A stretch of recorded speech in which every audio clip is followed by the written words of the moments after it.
Eto medyo comedy 'to mga tol. Kapalpakan ng China, bistado, booking. Dahil yung, missile daw nila mga tol 'no, imbis na rockets, fuel ang laman, punong-puno daw ito ng tubig. So yan ang ating aalamin mga kapatid at bibigyan natin ng reaction, video mga tol 'no. So eto basahin natin 'no, China's missile malfunction, US intel reveals rockets filled with water. So alamin na natin 'to mga tol, wag na natin patagalin pa, total wala na rin naman tayong hinihintay na, panoorin na natin 'to. For a Ayan, balikan natin ha. Filled with water, not fuel. Comedy 'no.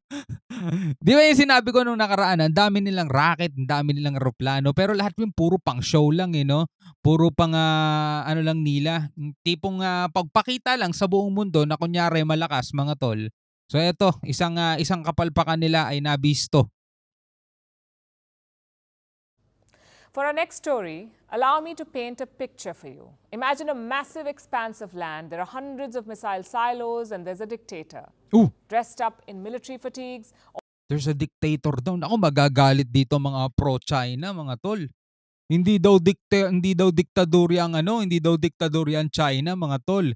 Ito ay demokratikong daw bansa, no? Marunong pa sila no? Demokratikong bansa daw samantalang nga 'di ba? Communist Chinese Communist Party tapos demokratikong bansa daw. Nakakatawa yung mga pro-China rito sa Pilipinas Hundreds of missile silos, and there's a dictator dressed up in military fatigues, ordering his troops to launch a missile.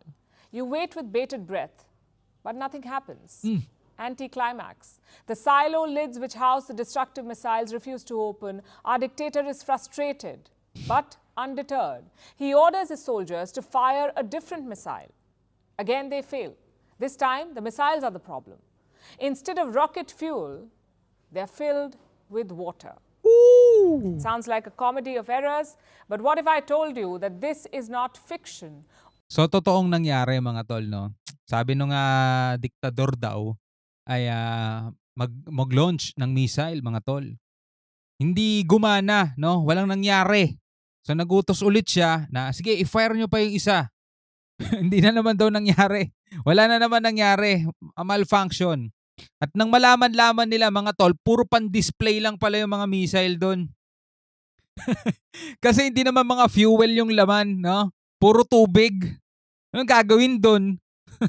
Pang-display lang ni Xi Jinping. Sounds like a comedy of errors, but what if I told you that this is not fiction? All of this is happening in real life to none other than Xi Jinping, the leader of one of the most powerful nations in the world, with one of the largest military forces. Xi Jinping cannot trust his missiles. Says who? A US intelligence report. They've conducted an assessment, and the findings are both hilarious and shocking. So eto mga kapatid 'no, sasabihin na naman dito ng China, "Ay hindi totoo 'yan." 'No, kasinungalingan yung sinasabi ng US, hindi totoo 'yan. 'No? Hindi natin masasabi kung anong katotohanan. Pero kayo, ano masasabi niyo mga tol? Si Jinping hindi niya puwedeng pagkatiwalaan din mismo yung mga rocket niya 'no? Kasi yung mga rocket niya hindi lilipad. Buti pa yung rocket ni Kim Jong-un, Yung medyo mas nakakatakot pa yun, Mga rocket ni Xi Jinping pamatay sunog lang, Puro tubig yung laman, Recently, Xi Jinping ordered a purge. His target was the Chinese military. It started with the top guy, Li Shangfu. We've told you about this. He was China's defense minister. Xi Jinping had appointed him in March 2023. Barely 6 months into the job, Li Shangfu disappeared. He went missing in August 2023. 2 months later, in the month of October, he was sacked. Removed from office, the news came officially from Beijing, but as always, no reason was given for his removal. He just disappeared. And this was just the beginning of more high-profile exits in China. Nako. Just last month, 9 military officials were given the boot. They were removed from the National People's Congress. Baka ito yung sinasabi ni PHTV 'no, yung mga ayaw sumang-ayon sa kagustuhan ni Xi Jinping mga kapatid. Yung 'pag ang gusto ni Xi Jinping umatake, sasabihin naman nitong mga Chinese general na 'to, "Hindi puwede, hindi kami susunod kasi kahibangan lang 'yan." So ayan China dismisses 9 senior military officials from Congress mga tol. No, hindi natin alam kung anong reason ng pagkawala nila mga tol. Pero sabi nga nung, mga bali-balitang napapanood natin, etong mga sundalo ni Xi Jinping, 'di ba pinapakita nila sa mga video nila, matataas mga datingan ng mga ano nila, 'di ba, ng kanilang mga sundalo. 'Di ba kumpleto sila sa mga armas, kumpleto sila sa mga tangke, mga tol. Pero ang tanong, asan ba sila sumasabak, 'di ba? Sabak na sabak lang sila sa training, sabak na sabak lang sila lagi kaka-ensayo, kaka-practice, pero sa totoong laban, mga tol, hindi pa natin sila nasusubukan dun. No, unlike eto, mas magaling pa nga yung mga AFP natin, eh, mas magaling pa nga yung mga kasundaluhan natin. Real talk lang, mga tol, kasi yung mga kasundaluhan natin, kahit na hindi bago mga sandata, kahit mga napaglumaan na, o kahit minana lang nila, nagagawa nila ng paraan para talagang bitbitin yan sa totoong laban. Nagagawa nila ng paraan, itong mga sundalong Pilipino, mga tol, nagagawa nila ng paraan para talagang ilaban yan kahit pa sa mga rebelde o terorista, mga tol, na nagagawa nating manalo. At talagang yung mga sundalo natin, alam natin, no, tayo mismong mga Pilipino, alam natin na talagang ano yan, sabak na sabak talaga sa totoong laban yan. Unlike dito sa mga 'to, mga tol, puro sila ensayo, puro sila practice, puro sila ano, pagpapalipad, pagpaparada, puro muscle flexing, mga tol. Kaya mas nakakatakot pa nga talaga yung mga sundalo ng US kasi talagang yun, alam mo, sabak na sabak din talaga sa totoong laban, 'di ba? That is China's top legislative body. 9 people were removed. In July 2023, 2 top generals were removed. They ran China's nuclear rocket force. And this has been the trend. The Chinese president has been relentless. It's not clear how many officers are gone, but multiple reports say it was a large-scale purge. And Xi Jinping is not done yet. Apparently, the sackings will continue this year as well. The Chinese military mouthpiece, one of the mouthpieces, published a report about this purge, about why Xi Jinping was sacking his generals. And this is what the piece says, and I'm quoting: China is waging a difficult and protracted war against corruption. Oo. So the officers were Ganon. deemed corrupt.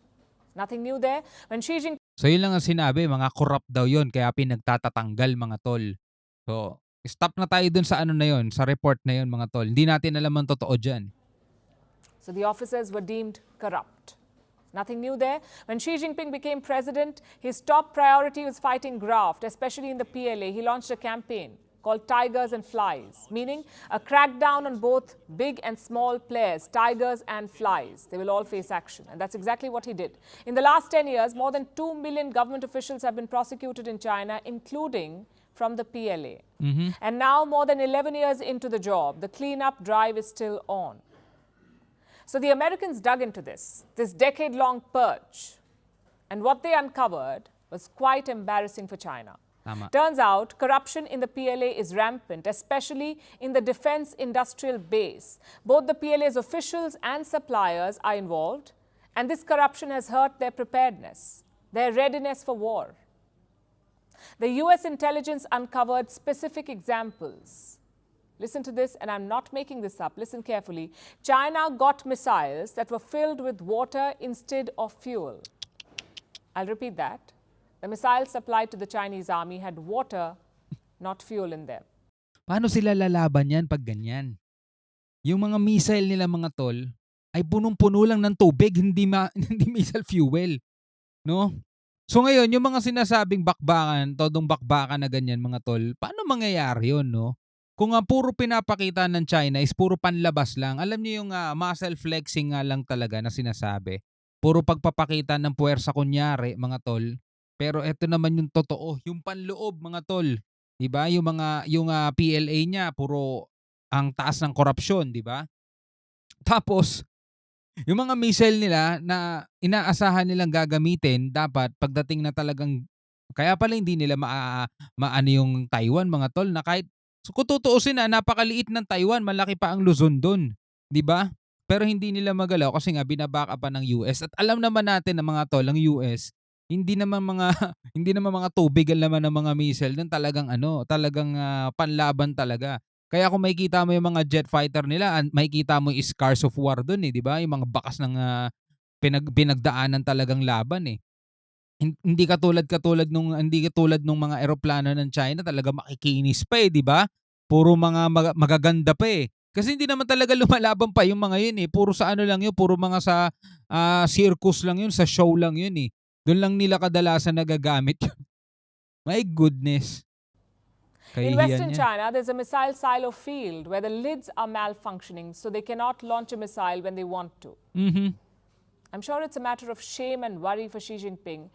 So he's doing what he does best, crack down. But the bigger story here is this: the obvious weakness of his military. China is not war ready. That's the conclusion of the American report. They can Yun ang ano, ang China daw ay hindi war ready, 'no? Dahil nga sa corruption mga tol. Kahit si Xi Jinping nagulat, 'no? Kasi ipinag-utos niya mag-launch yung isang missile hindi gumana at nalaman niya tubig kasi yung laman nun. So binabudgetan nga nila ng malaki yung kanilang sandatahan kaso nga dahil nga sa corruption, eto nangyayari mga tol.